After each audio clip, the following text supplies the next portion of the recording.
Olá, senhores. Aqui é o Mozart novamente do canal Eletrônica na Prática. Hoje eu quero mostrar para vocês uma aplicação bem bacana aí de um capacitor, né? Que é o capacitor de acoplamento. Então, entre várias finalidades que o capacitor tem, né? Além de armazenar energia, ele tem essa finalidade também de acoplamento. Vamos dar uma olhada aqui o que seria esse capacitor de acoplamento. Fazendo um breve resumo aqui, né? A mesma história aí, né? Não querendo esgotar o assunto, né? Mas apenas passar um pouco de teoria para vocês, para depois nós podermos ver na prática, que é o foco aqui do canal. Então vamos lá, pessoal. A impedância de um capacitor ela vai ser inversamente proporcional à frequência. Então, efetivamente, o capacitor ele vai bloquear o sinal de corrente contínua e transmitir um sinal de corrente alternada. Então tá aqui, né? Sinal de corrente alternada, sinal de corrente contínua. Quando a frequência for suficientemente alta, a reatância capacitiva será muito menor do que a resistência, ou seja, aquela resistência no capacitor, né, que nós chamamos de reatância capacitiva, ela vai ser bem menor do que a minha resistência. Nesse caso, quase toda a tensão da corrente alternada vai alcançar o meu resistor. Quando usado desse modo, o capacitor ele vai ser chamado de capacitor de acoplamento. Por quê? Ele vai acoplar ou transmitir o meu sinal de corrente alternada totalmente para o meu resistor. Tudo bem? Então, quando a gente fala que ele é inversamente proporcional à frequência, significa que quanto maior é a frequência, menor é a impedância do meu capacitor, tá? Quanto menor é essa frequência, maior é a impedância do capacitor. Então, capacitores de acoplamento, eles são importantes porque nos permitem acoplar um sinal de corrente alternada em um amplificador sem alterar o ponto Q. O que seria esse ponto Q? Né? De uma forma bem resumida, o ponto Q é o ponto quiescente de um transistor. Então ele tem a reta de carga e quando o projetista ele coloca o ponto Q dentro da reta de carga, ali no ponto Q, no ponto quiescente, o transistor ele pode ser trabalhado de uma maneira como amplificador ou como chave eletrônica, né? Uma chave on-off. Então, quando a gente trabalha com um amplificador e a gente escolhe aquele ponto Q, né, ele é um ponto otimizado como amplificador. Então, a gente não quer que ele seja alterado. Por isso que quando você utiliza um capacitor de acoplamento, você não altera esse ponto Q. E isso é muito importante.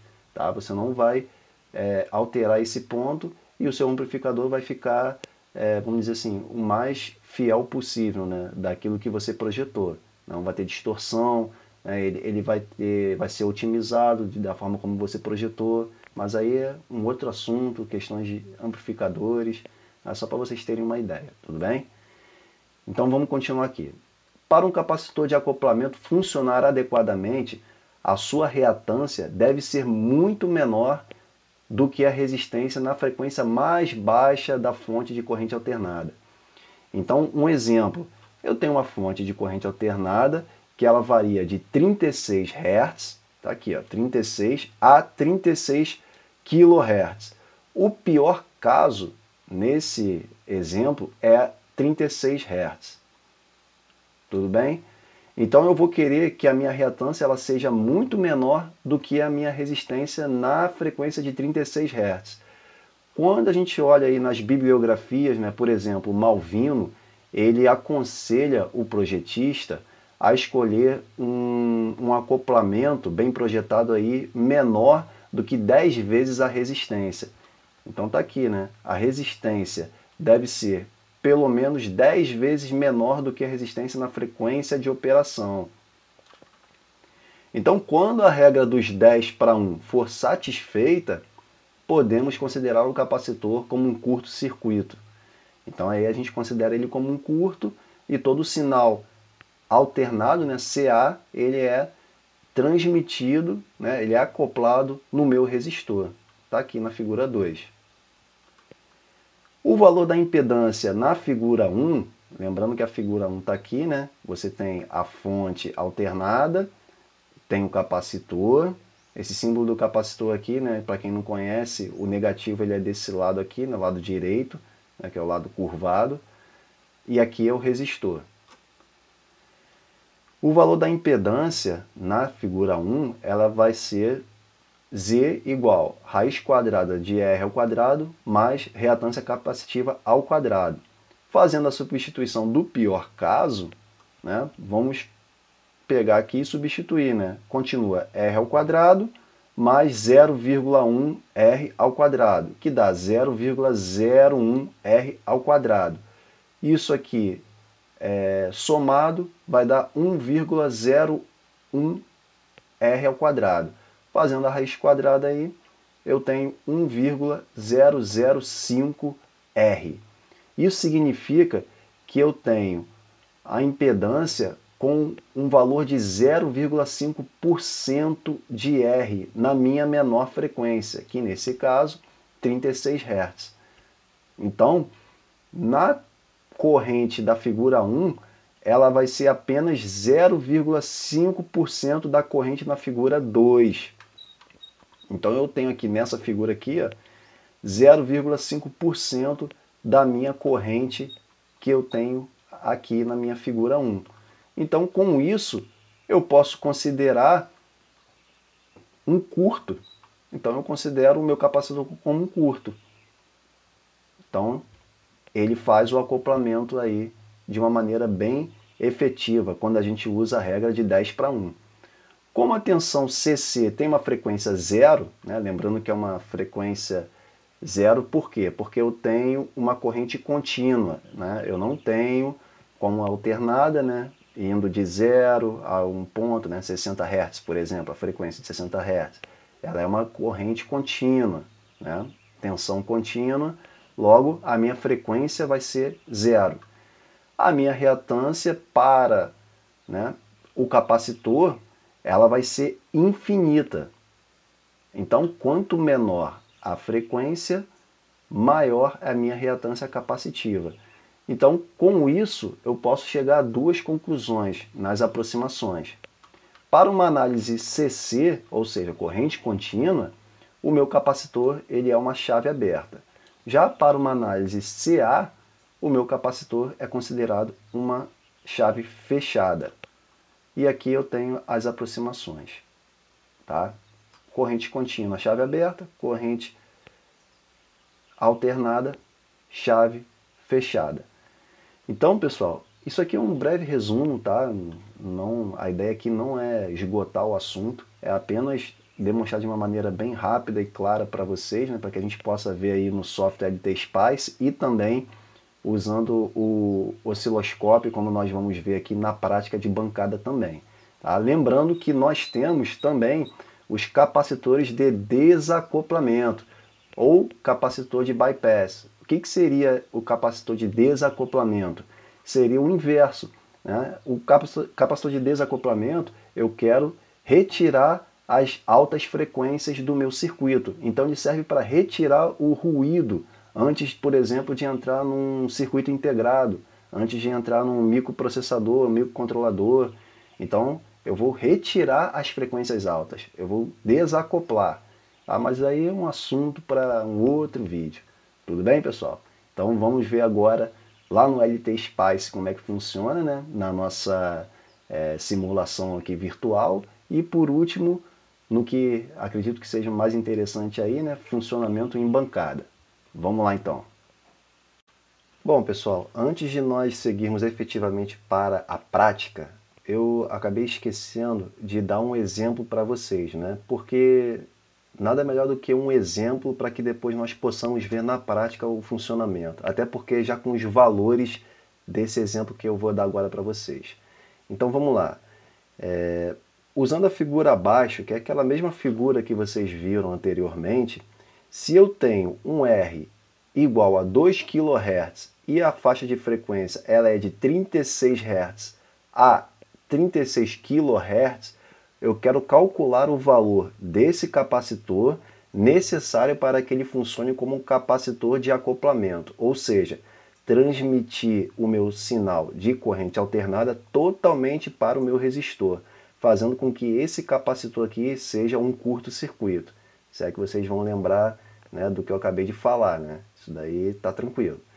Então, usando a regra de 10:1, XC, ou seja, reatância capacitiva, ela deve ser 10 vezes menor do que a minha resistência na menor frequência. Lembrando que o pior caso é a menor frequência. Portanto, XC tem que ser menor do que 0,1 R em 36 Hz. XC vai ter que ser menor do que 200 ohms, porque 0,1 vezes 2 kΩ vão dar esses 200 ohms aqui na frequência de 36 Hz. Como eu sei que a capacitância ela é calculada dessa maneira, né? 1 sobre 2π vezes a frequência vezes a reatância capacitiva, né? 1 sobre 2π vezes F vezes XC, colocando esses valores na equação, eu tenho o meu capacitor de 22 microfarad. Então, pessoal, vou pedir para vocês guardarem esse valor, que é o que eu vou usar na prática aí para vocês. Eu vou comprovar que essa capacitância ela vai praticamente acoplar totalmente o meu sinal CA. Lembrando que não é 100%, né? Lembram daquele 0,05%? Então, mas é bem próximo, tá? Então funciona.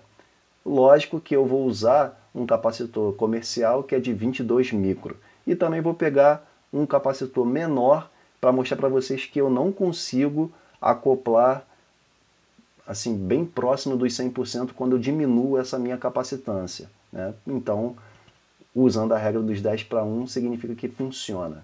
Tudo bem? Então, primeiramente agora a gente vai lá para o LT Spice, vamos ver isso na simulação, e no final a nossa bancada aí, né, o nosso teste, né, com o osciloscópio, com o gerador de função, tudo bonitinho. Vamos lá então. Bom, senhores, agora estamos aqui no ambiente virtual, no LT Spice. Para quem não conhece, é um software gratuito, bem bacana, bem fácil de mexer e muito completo.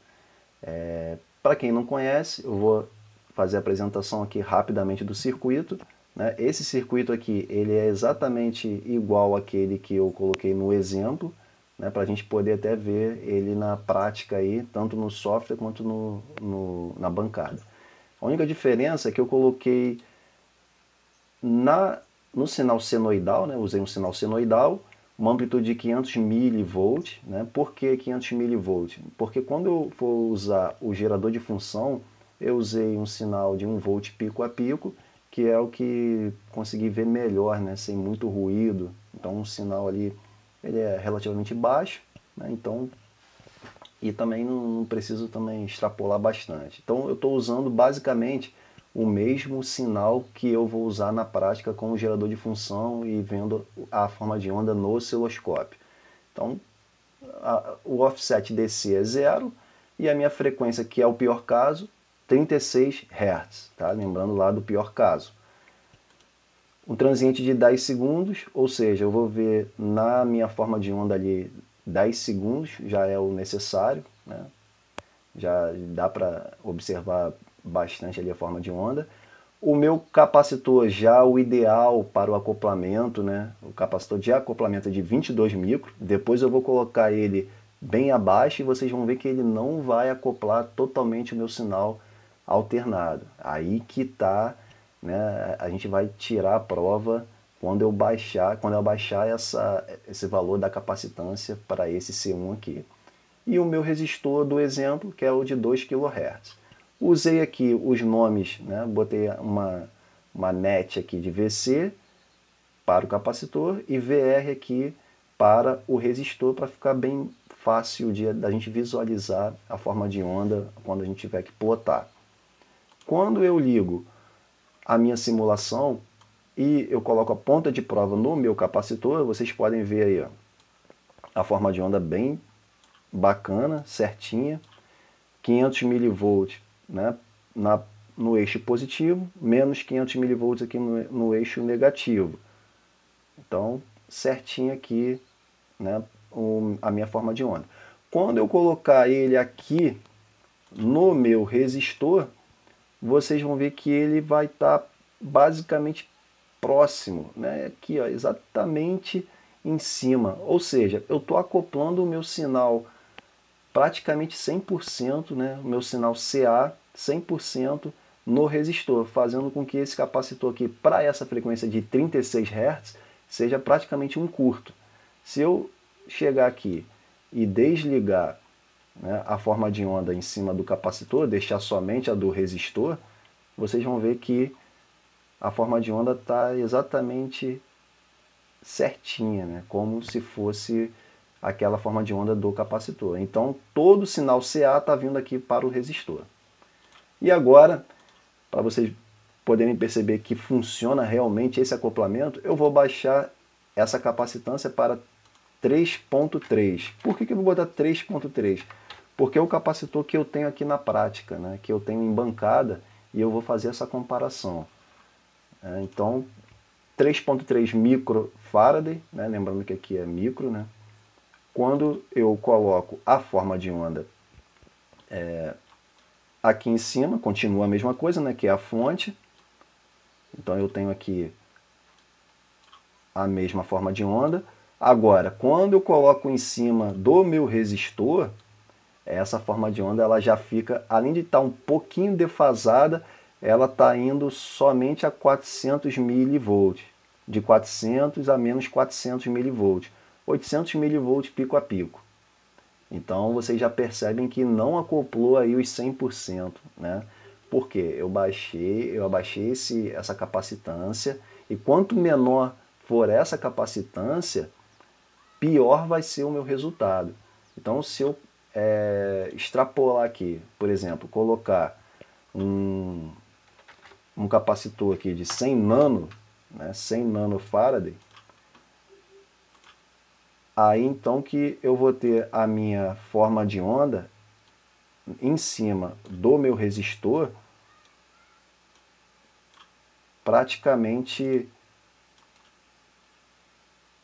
lá, ela vai estar praticamente um sinal bem menor, além de estar um pouco defasado.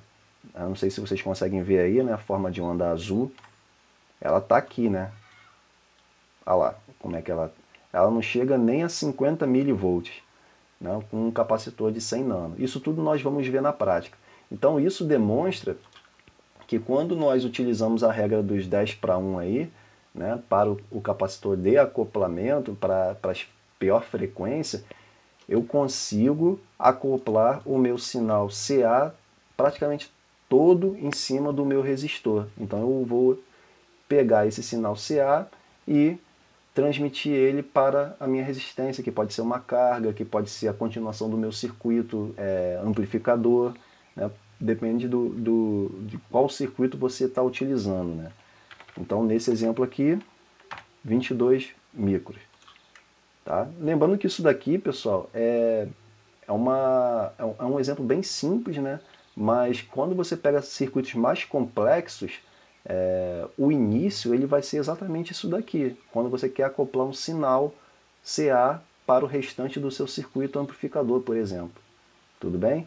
E agora, como sempre aí no nosso canal, vamos lá na prática, na bancada, para poder ver essa forma de onda aí bonitinha. Bom, senhores, finalmente aí a parte de bancada, né, o nosso teste prático aí para confirmar toda a teoria que nós vimos. O setup já está montado. Então aqui nós temos o gerador de função, né, com aquele 1 volt pico a pico, na frequência de 36 Hz.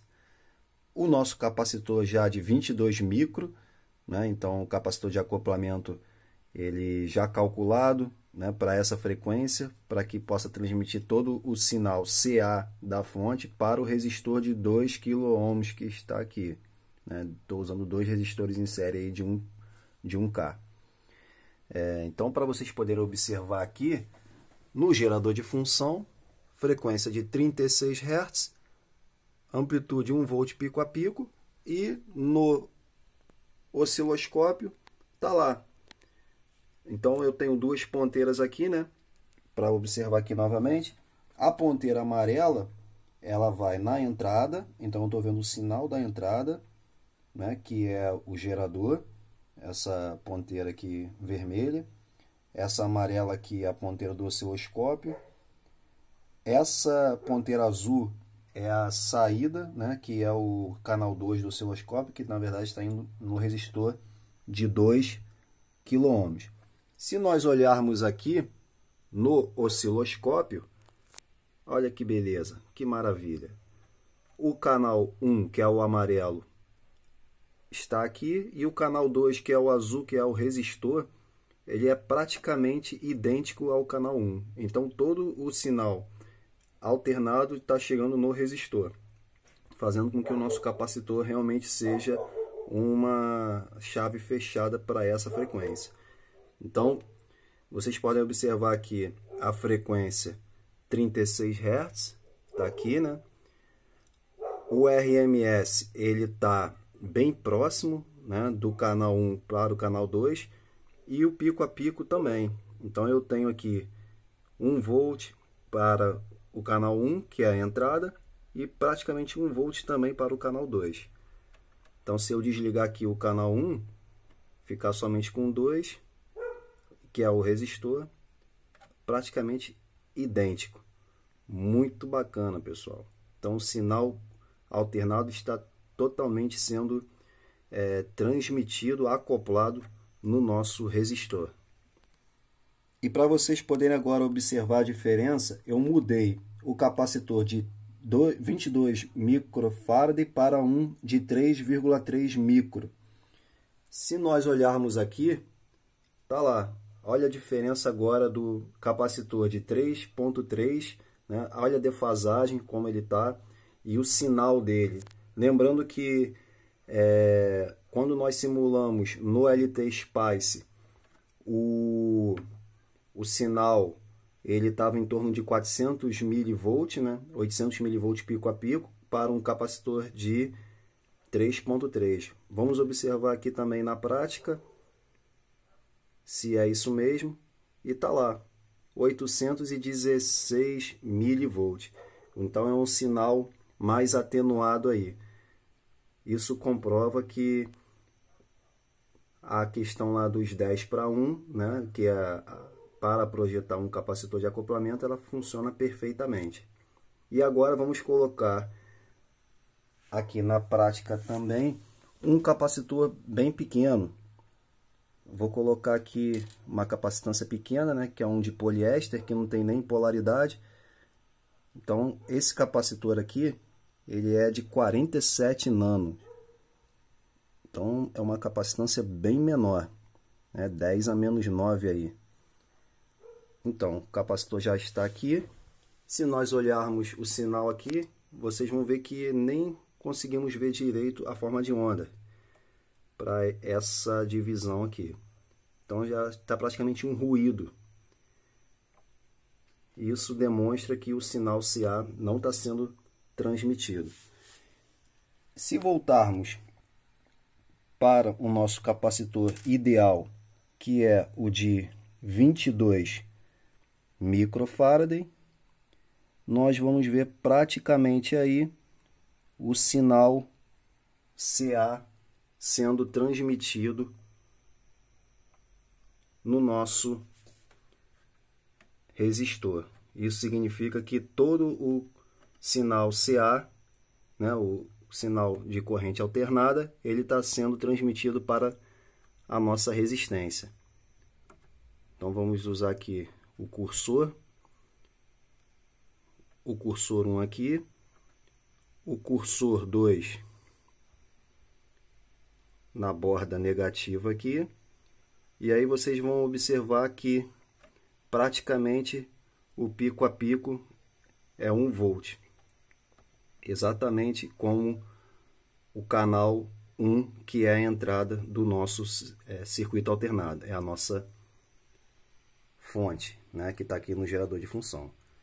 Tudo bem, pessoal? Então, bacana. Isso significa que se eu estivesse utilizando isso para um circuito amplificador, o meu sinal alternado estaria totalmente sendo repassado adiante. Então, é somente isso, pessoal. Espero que tenham gostado.